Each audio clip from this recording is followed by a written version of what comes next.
여러분 안녕하세요. 저희 중급반, 분석 중급반 복습 영상 진행하도록 하겠습니다. 오늘 K 최근접 이후 회귀를 배웠는데요. 아시겠지만 기본적으로 거리 기반이라는 걸 저번 시간부터 계속 강조했고, 그거를 기반으로 회귀에 대한 값을 어떻게 보면 예측하는 거죠. 그래서 나와 있는 것처럼 저번 시간에 배웠던 KNN과는 조금 다르게 KNN 같은 거는 비지도 학습인데 이번에 배울 것은 K 최근접 이후 회귀는 정답이 있고, 그렇기 때문에 그 정답에 대한 예측 값으로 실제 K 값이 얼마나 잘 맞는지를 확인할 수 있겠죠.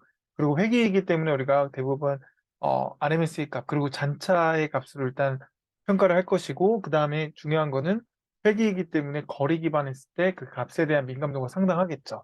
그래서 이런 부분을 잘 생각해 보면 이제 나와 있는 것처럼 그 그냥 이웃의 개수 3개를 잡고 근처 이웃 3개고 거기에 대한 전체 평균으로 잡게 되면 말씀드린 것처럼 그냥 평균이 7이 나왔는데, 저희가 가중평균이라고 해서 거리가 더 가까운 애들에 대해서는 더 높을 것이다, 같을 것이다 라는 가정으로 해서 이제 예측을 가중평균으로 바꿔버리면 값이 완전 달라졌죠.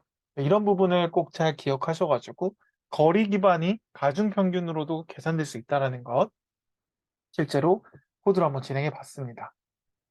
나와 있는 거는 데이터를 만들어가지고 실제로 그래프를 그려봤고요.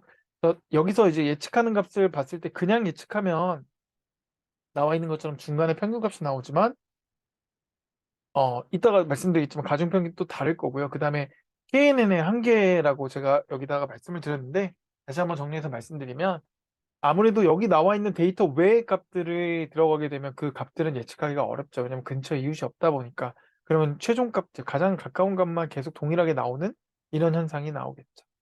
그리고 아까 말씀드렸던 유클리디안 거리로 아직 거리 기반을 가지고 가중평균으로 하게 되면 값이 다르게 나왔다는 거 수업 시간에 배웠죠. 그래서 두 개가 달랐던 것도 확인했습니다.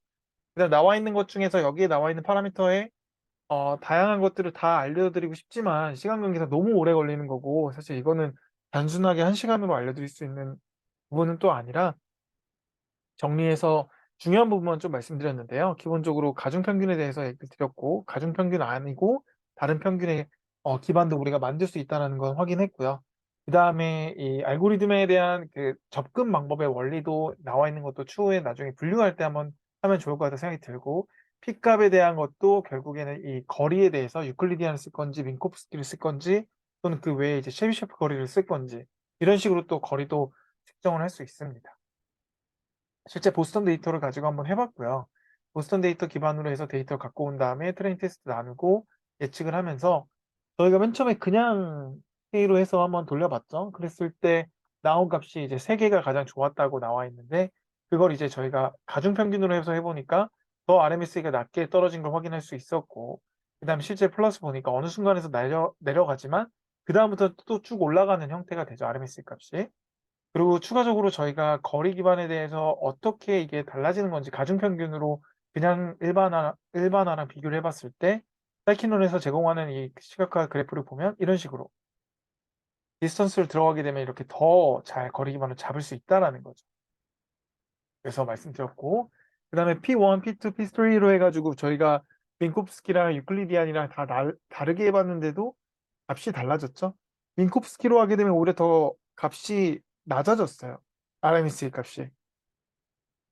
민코프스키의 거리의 또 원리를 이해하시고 또 생각을 해보면 달라질 건데, 이건 또 수업 외에 다루기에는 좀 수업 시간에 다루기엔 너무 길어서 두 개에 대한 거리는 우리가 사전에 공부를 다 해봤잖아요. 그래서 그렇기 때문에 이제 값들이 달라진 거를 좀 이해하셨으면 좋겠습니다.